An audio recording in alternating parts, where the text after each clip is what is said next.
Poznatky, ktoré budem dnes na tomto fóre prezentovať, sú čiastkovým výstupom výskumu, ktorý práve realizujem a ktorý stále pokračuje. A tento výskum je realizovaný v rámci prípravy výstavy, ktorá bude reflektovať osobnosť Hany Gregorovej. Bude to profilová výstava pri príležitosti jej 140. výročia narodenia, ktoré si budeme pripomínať v januári budúceho roka. Začal by som trošku so všeobecnejším kontextom. Bratislava ako najväčšie mesto na Slovensku bola na začiatku medzivojnového obdobia, teda po konci Prvej svetovej vojny, výrazne poznačená úbytkom obyvateľstva v dôsledku dobrovoľného alebo aj vynúteného odchodu predovšetkým hungarofónnych maďarských elít, ktoré sa stiahli z územia novovzniknutého Československa a zanechali po sebe neobsadené úradnícke a iné štátno-zamestnanecké miesta. Navyše Bratislava, tesne po vojne známa ešte stále ako Požoň alebo Presburg, bola v predvojnovom období provinčným mestom na periférii, ktoré však ťažilo zo svojej pozície na rieke Dunaj, malo vlastnú stabilnú vojenskú posádku a tak aj s ňou súvisiacu vybudovanú infraštruktúru a sídlili v nej orgány miestnej samosprávy, avšak bez výraznejšieho zastúpenia úradov s inou ako regionálnou pôsobnosťou. Po definitívnom vojenskom pripojení mesta začiatkom roka 1919, keďže o pozíciu Bratislavy v rámci Československa sa ešte v tomto období muselo naozaj vojensky bojovať, sa otvorila možnosť stabilizovať v meste situáciu. Prirodzeným riešením bol vtedy prílev profesionálov z českých krajín, ktorí ako kvalifikovaní odborníci obsadili miesta v štátnej i miestnej správe. Do funkcií a na štátno-zamestnanecké miesta boli uvedení okrem Čechov aj Slováci, ale prirodzene v menšej miere. Stabilizácia pozície mesta ako najväčšieho mesta na Slovensku, ktoré sa postupne stávalo hospodárskym a kultúrnym centrom, vyvolala prílev obyvateľstva z iných častí Slovenska naprieč celou sociálnou štruktúrou. Mesto sa stalo počas veľmi krátkej doby lákadlom, ktorému neodolali ani etablované kultúrne osobnosti, nehovoriac o tých, ktorí mali ašpiráciu sa takými stále ešte len stať. Bratislava sa stala z viacerých dôvodov po vojne aj domovom manželského páru Jozefa Gregora Tajovského a Hany Gregorovej. Obaja boli v podmienkach Československej republiky osobnostiami, ktoré možno označiť za ľudí novej doby. Tajovský už pred vojnou známy, uznávaný, renomovaný slovenský spisovateľ, píšuci krátke prózy a dramatické diela z prostredia slovenskej dediny, sa v roku 1919 vracia z Ruska, kde strávil väčšinu Prvej svetovej vojny ako člen tamojších československých légií. Hana Gregorová prežila vojnu v rodnom Martine, kde v nedostatku vychovávala dcéru, ktorá sa narodila až po Tajovského odchode na front. Ako ambiciózna, cieľavedomá a hlavne nekonformná autorka, ktorá sa v slovenskom prostredí preslávila vydaním zbierky kriticky postavených krátkych próz s názvom Ženy, už v roku 1912 túžila po väčších možnostiach, než jej mohol po vojne poskytnúť provinčný Martin. Martine bola navyše v nemilosti, stála v nej verejná mienka formovaná odmietnutím jej kritického autorského gesta, týkajúca sa teda tých krátkych próz s názvom Ženy, keďže mnohé Martinčanky sa v týchto poviedkach našli. Keďže v týchto textoch poukazovala na bezútešnosť postavenia žien v spoločnosti a pracovala so stereotypnými typmi mužských ek. Zatiaľ, čo Hanu Gregorovú ťahalo do mesta ideálne do Prahy, Jozef Gregor Tajovský sa chcel usadiť na dedine, ktorá mu poskytovala aj literárnu inšpiráciu. Kompromisným riešením manželov bol výber Bratislavy ako miesta ich spoločného života, kde sa usadili v roku 1920. Viedli ich k tomu aj prozaické dôvody, keďže Tajovský získal práve v tomto meste pozíciu, alebo teda post prednostu umiestňovacej legionárskej kancelárie, ktoré bolo jeho zamestnaním až do odchodu do výslužby v roku 1925. Následne sa venoval už iba literárnej tvorbe. Myšlienku vytvoriť z ich spoločného bydliska miesto spoločenských stretnutí bola prirodzené dielom Hany Gregorovej, ktorá bola veľmi spoločenská a pohostinná.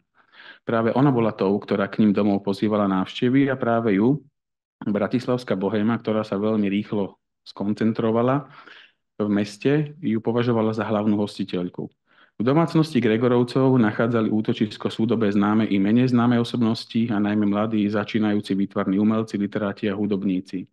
Tento salón, ako sa toto miesto stretávania tradične označuje, poskytovať priestor na diskusie o umení, najmä o literatúre, prichádzali však doň aj českí literáti a kritici a neobchádzali ho ani zahraničné spisovateľské návštevy. Salón bol základom bohatej sociálnej siete Hany Gregorovej a bol miestom umeleckej komunikácie. Napriek tomu, že ide v slovenskom prostredí o pomerne známy fenomén medzivojnovej Bratislavy, ktorý sa často v rôznych kontextoch skloňuje, doteraz nebol podrobený hlbšej analýze, hoci niektorým aspektom umeleckého a kultúrneho života v Bratislave v medzivojnovom období sa v posledných rokoch zo strany historikov dostalo zaslúženej pozornosti. V Bratislave Hana Gregorová svoj salón viedla 20 ročia, symbolicky počas celého medzivojnového obdobia. Dôležitou otázkou je, kde sa nachádzal.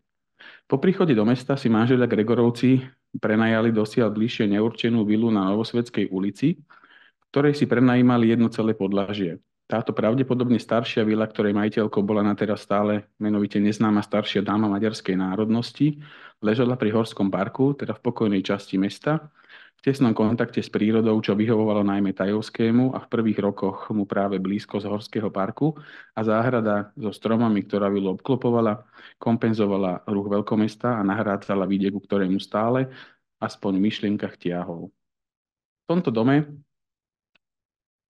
Tajovskí bývali približne do roku 1924, keď sa presťahovali do bytu vo vtedy novopostavenom dome Hypotečnej banky Českej na ulici Palisády, vo vtedy urbanisticky sa utvárajúcej štvrti, ktorá dodnes patrí v Bratislave medzi tzv. Dobré adresy. Dostali však tmavý byt na prízemí, ktorý nedosahoval podlahovú plochu ich predošlého bydliska, chýbalo im v ňom slnko a najmä kontakt s prírodou. Hana však i tak pokračovala v pestovaní spoločenských kontaktov a aj napriek tomu, že byt nebol veľký, našlo sa v ňom miesto, pravdepodobne vďaka tomu, že išlo byt na prízemí, na prístavbu ateliéru, v ktorom, ako spomínal, ako vo svojich pamätiach uvádza slovenský maliar Janko Alexi, pracovali maliar Jaroslav Jareš s manželkou Ľudmilou Rambovskou, známou karikaturistkou. Naplno mohla Hana Gregorová svoje hostiteľské potreby realizovať až v ich vlastnom rodinnom dome, Vilke, ktorý si postavili až v roku 1927 na novo vybudovanej a novopomenovanej Tajovskej ulici, ktorá bola pomenovaná podľa rodiska Jozefa Gregora Tajovského, obci Tajov, ktorá leží pri Banskej Bystrici. A túto vilku si vybudovali podľa projektu českých architektov Alojsa Balána a Jiřího Grossmana. Vila vznikla na mieste niekdajších vinohradov a na jej pozemku si mohol Tajovský konečne založiť vlastnú záhradu. Z domácnosti Gregorovcov sa za krátku dobu stalo pomerne aktívne intelektuálne centrum, kde sa stretávali nielen ich priatelia a rodina, ale prichádzali sem aj významní zahraniční hostia, ktorí z rôznych dôvodov zavítali na Slovensko a do Bratislavy. Ich jediná dcéra Dagmar Prášilová Gregorová atmosféru v tomto dome, teda aj v literárnom salóne, opísala týmto citátom. Do Gregorovského domu prichádzali celý rok sousedé dovolávajíci se zastání a doporučení do príslušných úřadů, škol či na iná místa. Objevili sa neohlášení i očekávaní hosté, často zahraniční umělci, mnozí z nich u nás pár dní spali. Přicestoval niekto z rodiny na niekoľko dní, niekdy sem si ja dovedla svoje kamarátky. Rodinná priateľka, ktorá bola u Gregorovcov častou návštevníčkou, česká filologička Jindřiška Púšková-Flajšanzová, na domácnosť Gregorovcov spomínala takto. Vnútro vilky zariadila si pani Hana Svojsky. Na prízemí bola útulná jedáleň so starodávnym nábytkom a pekný salónik so širokými kreslami, obtiahnutými belasým ripsom. Na zadnej stene salónu viseli rodinné portréty od Janka Alexiho. V kúte pri obloku do záhrady stal veľký klavír, na ktorom dcéra Dášenka, tedy ešte gymnazistka, pod štíhlým figovníkom netrpezlivo cvičila náročné etudy. Hore na poschodí bola pekná knižnica a spálne so širokým rozhľadom na Horský park, kde bolo ešte vtedy len málo obytných domov. V salóne sme počúvali Tajovského nové hry a ukážky z nových prác hostiteľkyných. K tomuto citátu som zámerne pripojil tento obrázok, to je to fotografia, ktorá pochádza z jednej našej niekdajšej výstavy, ktorá bola verejnosti sprístupnená v roku 2020. Volala sa Na okraji záujmu z literárnych zbierok Múzea mesta Bratislavy a práve na tejto fotografii je zachytená časť zariadenia z tohto literárneho salóna, ktorý sa v priebehu 60. rokov 20. storočia dostal do zbierkového fondu nášho múzea. Mená hostí, ktorí do salónu prichádzali, možno čerpať z pamäti Hany Gregorovej, ktoré vyšli posmrtne v roku 1979 a zo spomienkových kníh jej dcéry Dagmar Prášilovej. Išlo o vedcov, spisovateľov, básnikov, umelcov, novinárov, kritikov, právnikov, politikov či intelektuálov, Slovákov i Čechov. Nachádzame medzi nimi mená básnikov Jozefa Horu a Františka Halasa, literárneho a divadelného kritika a esejistu Miroslava Rutého, spisovateľa a novinára Jozefa Koptu, literárneho historika a kritika Arneho Nováka, právnikov Františka Kalača, Vladimíra Klementisa, Gustava Husáka, novinárov Františka Veselého, Karla Vojtecha Rybáčka, a Václava Klofáča, ľavincovo orientovaných intelektuálov Karla Tajgeho, Laca Novomeského, Daniela Okáliho a Jána Poničana, lekára Jozefa Švejcara, literárneho historika Alberta Pražáka, básnika a redaktora Jána Smreka, básnika a prekladateľa Vladimíra Roja, maliarov Ivana Žabotu, Janka Alexiho, slovenských spisovateľov Gejzu Vámoša, Fráňa Krála, už spomínanú pôvodom Česku v Bratislave pôsobiacu filologičku Indru Huškovú Flajšanzovú a zo zahraničných návštev treba spomenúť aspoň ruských spisovateľov Iliu Ehrenburga, Alexeja Nikolajeviča Tolstého, švédsku spisovateľku Ellen Rideliu, dánsku spisovateľku Karin Michaelis a bulharskú poetku Doru Gabé. Zatiaľ, čo Tajovského tvorba, najmä tá dramatická, bola už počas jeho života vysoko hodnotená a bola súčasťou repertoára slovenských divadiel a dodnes patrí do kánonu slovenskej národnej literatúry, diela Hany Gregorovej tzv. Neprežili svoju autorku. Boli aktuálne v dobe svojho vzniku, reagovali na súdobú sociálnu situáciu v spoločnosti, najmä na Slovensku, a reflektovali aj postavenie žien. Súdoba kritika im neodopierala umelecké kvality, ich sužet však bol úzko naviazaný na súdobý kontext a častokrát podriadený utilitárnemu cieľu poukázať na problematické rysy spoločnosti a zdôrazniť témy, ktoré autorka považovala za dôležité nastoliť. Nič to však neuberá na dôležitosti jej vlastnej literárnej tvorby v súdovom kontexte, pravdou však je, že ako spisovateľka stála už počas svojho života v tieni svojho manžela. Hana Gregorová bola osobnosť, ktorej cieľom bolo spájať a modernizovať. A jej literárny salón treba vnímať ako miesto vzájomného stretávania, v ktorom chcela vytvárať priestor na kultivovanú diskusiu, prepájať staršiu generáciu s mladšou, ale aj môcť prezentovať a formovať vlastné názory na umenie, najmä literatúru a na umenie ako celok. Úlohe hostiteľky sa Hana Gregorová cítila ako ryba vo vode, teda veľmi dobre. Kontakt so vzdelanými a kreatívnymi osobnosťami vnímal zároveň ako možnosť cibriť vlastnej schopnosti a rozširovať znalosti, ktoré jej neboli dopriaté získať formálnym vzdelaním. Ako autodidakt, ktorý ukončil iba základné vzdelanie, doslova prahla vo všetkom novom. V Prahe vychádzajúci časopis Elán, ktorý vychádzal v slovenčine, Hanu Gregorovú v marci 1932 v karikatúre zobrazil ako známu francúzsku salonieru Madame Récamier z počiatku 19. storočia. Toto je známy portrét Madame Récamier od Jacques Louisa Davida, ktorý sa nachádza v zbierkach múzea v Louvre. Na rozdiel od francúzskej predlohy, ale Hanu Gregorovú na karikatúre od Jozefa Cincíka sprevádza slovenský spisovateľ Gejza Vámoš, ktorý ju, oblečený ako kňaz, hoci bol židovského pôvodu, okiadza kadidlom, doslova teda zahaľuje do dymu ako antickú kňažku. Druhý význam slova okiadzať v slovenčine je viac obrazný, znamená zištne chváliť. Práve na tomto význame je postavený vtip tejto karikatúry, ktorá reaguje na dlhoročné priateľstvo Hany Gregorovej s Gejzom Vámošom. A Hana v ruke drží knihu Atómy Boha, ktorej autorom je práve Vámoš a táto kniha vyšla ešte v roku 1928. Zaujímavým aspektom, ktorý stojí za zmienku a detailnejšie skúmanie v prípade Hany Gregorovej a jej hodnotovej orientácie je tzv. Socialistická orientácia spisovateľky, respektíve označenie za socialistickú spisovateľku, ktorej sa jej dostalo ešte v 30. rokoch 20. storočia. Podľahla totiž, ako mnohí jej súčasníci, sovietskej propagande, ktorá pred svetom ukazovala výdobytky sovietskeho umenia a literatúry a vydávala ich za znak blahobytu celej spoločnosti vo vtedajšom Sovietskom zväze. Hana Gregorová, ktorá bola zástankyňou zrovnoprávnenia postavenia žien a ich postupnej emancipácie, si zo sovietských vzorov vyberala predovšetkým pozíciu ženy v socialistickej spoločnosti. Oslovovala ju jej rovnoprávnosť a samostatnosť a vplyv socialistických žien na pokrok spoločnosti. Práve ľavicoví intelektuáli, z ktorých sa mnohí neskôr stali poprednými komunistickými politikmi, ale mnohí boli istý čas aj väzňami vlastného režimu. Za všetkých spomeňme aspoň Vladimíra Klementisa, Placa Novomestského či Gustáva Husáka, boli v mladosti častými hostiami v salóne u Gregorovcov v Bratislave. Do tejto skupiny možno zaradiť aj spisovateľa Fráňa Kráľa, ktorý tvoril metódou socialistického realizmu a s Hanou Gregorovou ho spájala pálčivosť sociálnych tém, ktoré vo svojej tvorbe tiež reflektoval. Kráľ bol nielen hosťom ich salóna, ale začas u nich aj býval. Po svojom príchode do Bratislavy podnajme v jednej z izieb ich vily. Obdiv k Sovietskému zväzu sa v prípade Hany Gregorovej pretavil aj do zastávania postu slovenskej pobočky, do postu predsedníčky slovenskej pobočky spoločnosti pre kultúrne a hospodárske styky so Sovietským zväzom a v roku 1935 bola aj súčasťou skupiny spisovateľov, ktorí v Bratislave vítali oficiálnu delegáciu sovietských básnikov.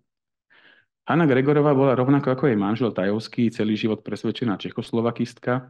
Do Prahy vždy rada cestovala, v hlavnom meste mala mnoho priateľov a známych a od roku 1936 tu žila aj jej dcéra Dagmar, ktorá sa vydala za miestneho právnika Vladimíra Prášila. Aj preto mi sami na ostatok žiada ukázať ešte jednu karikatúru Hany Gregorovej, ktorá pochádza z časopisu Elán z oktobrového čísla v roku 1930, ktorá ju zachytáva s básnikom Emilom Boleslavom Lukáčom po príchode do Prahy ako porodcov pre štátne ceny za rok 1930. Gregorová zasadla v porote v kategórii literatúra a Lukáč v kategórii dráma. Autorkou karikatúry je Ľudmila Rambovská, ktorá tiež svojho času patrila k pravidelným návštevám Gregorovskej domácnosti. A ešte som pozabudol, vrátil by som sa k tejto karikatúre. Nie je to, a je to relatívne dobre vidno. Na schvál som ho vystrihol tak, aby bol viditeľný aj ten text, ktorý sa nachádza pod ňou. Táto karikatúra totiž okrem iného reaguje aj na vznik slovenskej pobočky Pen klubu v Bratislave. Autorom karikatúry je teda Jozef Cincík a pravdepodobne Ján Smrek, ktorý bol hlavným redaktorom časopisu Elán, známy slovenský básnik. Pod tento výjav napísal: Naši modernisti v Bratislave v mondénostiach majú záľubu, nedávno tam oslávili práve založenie svojho pen klubu. Tam sa vraví Mesie a nie pane, Mesie Vámoš znali histórie, tu hľa diškuruje pani Hane, že je ako madame Récamier.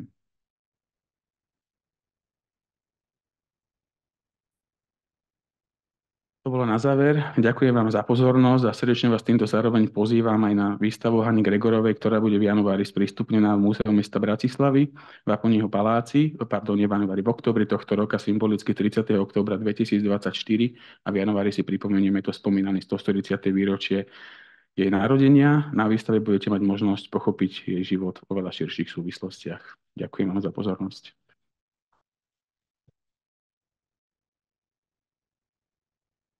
Tak já moc děkuji panu doktorovi za další trošku jako ženský příspěvek. Nějaký trendy dneska. A současně otevírám diskuzi k tomuhle příspěvku. Má někdo nějaký dotaz? Já jsem se chtěla zeptat vlastně dva dotazy. Jeden je takový možná sadnější. Co se stalo, jak se ten salon proměnil v roce 39, respektive 38, 39. No. Vlastne salon, dá sa povedať, pokračoval, lebo tá slovenská realita bola trošku možno iná, ako sa to vyvíjalo v Prahe. Tým, že to zloženie ľudí, ktorí do salónu chodili, bolo naozaj veľmi názorovo širokospektrálne. Tam naozaj chodili prívrženci komunistickej strany, chodili tam ľudia demokratického zmýšľania. Jediní, ktorí tam nechodili, boli práve ľudáci, a teda tí, ktorí chceli odtrhnúť Slovensko od Československa, tak títo do salónu prístup nemali a dá sa povedať, že tá ich pozícia na Slovensku hneď v roku 1938, ale aj tesne ešte pred vznikom slovenského štátu, nebola tak silná, aby dokázali nejakým spôsobom zasiahnuť do jeho fungovania. Ono sa tá situácia vyriešila relatívne rýchlo sama, lebo Jozef Gregor Tajovský veľmi skoro po vzniku slovenského štátu zomiera, a Mm, to hneď začiatkom roka 1940. Hanna Gregorová vlastne vtedy ovdovela a tým, že jej dcéra žila v Prahe, tak veľmi rýchlo prišla k rozhodnutiu, že opustí slovenský mm, štát a paradoxne odišla do protektorátu bývať k svojej dcére, k jej manželovi a k jej dvom mm, deťom, teda k svojim vnúkom. Takže vlastne ten salón sám no, ako mm, keby zanikol. Hanna Gregorová sa vysťahovala, predala všetok majetok, vlastne odišla do Bratislavy, takže ako keby sa za ňou zatvorila voda. A paradoxne vlastne potom počas celého slovenského štátu tá ľudácka tlač, povedzme časopis Slovák alebo Gardista, ktoré vlastne prebrali ako keby funkciu kultúrnych časopisov v tomto období, ju počas celej druhej svetovej vojny označovali za vojnovú štváčku, za osobu, ktorá bola proti slovenskému štátu. A to aj preto, lebo Jozef Gregor Tajovský 14. marca 1939 podpísal spolu s mm, inými legionármi a mm, Čechoslovakistami také memorandum, ktorým oslovili slovenský snem práve v deň, keď mal rozhodovať o vyhlásení samostatnosti, aby krajinu nerozdelili, aby hlasoval slovenský snem proti otrhnutiu, čo samozrejme nebolo rešpektované. Takže tá propaganda využívala všetky tieto veci proti nej, tak aj to bola jeden z aspektov, ktorý ju prinútil odísť vlastne do protektorátu, paradoxne z mm, jednej neslobodnej krajiny do druhej. mm. Děkuju. A ještě já druhý kratší dotaz, to jméno jejího manžela. Gregor Tajovský to sestavil teda z jejího příjmení, nebo bylo to podobné jako u Masaryka, nebo to Nie, vůbec nie, s tím on sa nesouvisí? volal Gregor, ona bola za Jo, Slobodná Rilgova, takže ona jo. prijala jeho priezvisko a on si pridal vlastne príjmenie podľa svojej rodnej Aha. obce. Hm. Takže to Tajovský vytvoril z názvu obce Tajov. Tak to jsem špatně pochopila. Tak moc děkuju. Rád sa stalo. Jo, ještě jeden dotaz. Děkuju. Já bych navázala na to, že Kristýna akcentovala, že to byla zase tematizace ženské problematiky. Tak mě by zajímalo z hlediska sociálních dějin, když jste zmiňovala, že byla vlastně socialistického smýšlení, jak fungovala její domácnost. Ne, měla kuchařku, měla domácí služebnictvo, protože už jenom ten kontrast, že vlastně žila ve vile a na návštěvy tam chodili budoucí vlastně prominentní reprezentanti komunistické strany, tak jestli tam byl ten konflikt zájmů, který známe právě z prominentních komunistických kruhů. Děkuji. Bol. Vyslovene bol, lebo vlastne aj tá fotografia zachytáva nábytok, ktorý je slohový, napriek tomu, že tá vila vznikla v období Československa a očakávalo by sa, že keďže majú projekt od renomovaných architektov, funkcionalisticky moderný, tak vlastne aj ten interiér bolo možné zariadiť v takomto duchu. Ale keďže pravdepodobne aj to nebolo iba ich prípad, ale aj iní slovenskí spisovatelia, tým, že vychádzali vlastne z iného myšlienkového sveta, tak vlastne mnohí, ktorí prišli do Bratislavy, so sebou priniesli aj tento ako keby starosvedský štýl bývania. Ten nábytok bol teda Biedermeierový, barokový, máme tých stolčekov a rôznych súčastí zariadenia oveľa viac. Takže bol to vlastne protiklad. Ona tak naivne alebo laicky vyberala z toho socialistického konceptu iba to, čo sa jej hodilo do tej jej veci, do toho, čo ona riešila, čo ju oslovovalo. A keď sme s kolegami vlastne robili a realizovali výskum v múzeách na Slovensku, aké pamiatky, aké zbierkové predmety sa v múzeách nachádzajú k Hane Gregorovej ako k osobe, aby sme ich vlastne mohli na tú výstavu zapožičať a interpretovať, tak sme prišli na to, že ak by sme nevedeli, kto bola majiteľka týchto predmetov, tak všetky tie predmety, ktoré v múzeách po Hane Gregorovej sú, tak ju definujú a charakterizujú ako veľmi dobre situovanú ženu z vyššej strednej triedy, ktorá nemusela pracovať a mala zabezpečený život, lebo sú to naozaj veci, ktoré sú veľmi pekné, veľmi luxusné, elegantné. Je zadefinovaná ako dobre vyzerajúca, dobre obliekajúca sa žena. Máme k dispozícii rôzne ozdoby, kozmetické prípravky. Vlastne dá sa povedať, až úplne z dnešného pohľadu to vyzerá veľmi povrchne a absolútne to kontrastuje s jej názorovým svetom a teda s tým, čo sama prezentovala a čo chcela, aby bolo inak. Ale to zároveň otvára aj otázku toho, že čo by ona sama povedala na to, keby dnes mala možnosť sa pozrieť, čo vlastne jej potomkovia do múzeí odovzdali, ako veci, ktoré ju mali dokumentovať a charakterizovať ako komplexnú osobnosť. A zároveň to aj vlastne vypovedá o tom svete, o tej jednoduchosti a o tej naivite toho medzivojnového obdobia a o tom vnímaní toho socialistického nebezpečenstva, ktoré nedokázali včas alebo teraz správne odhadnúť. Tak moc děkuji.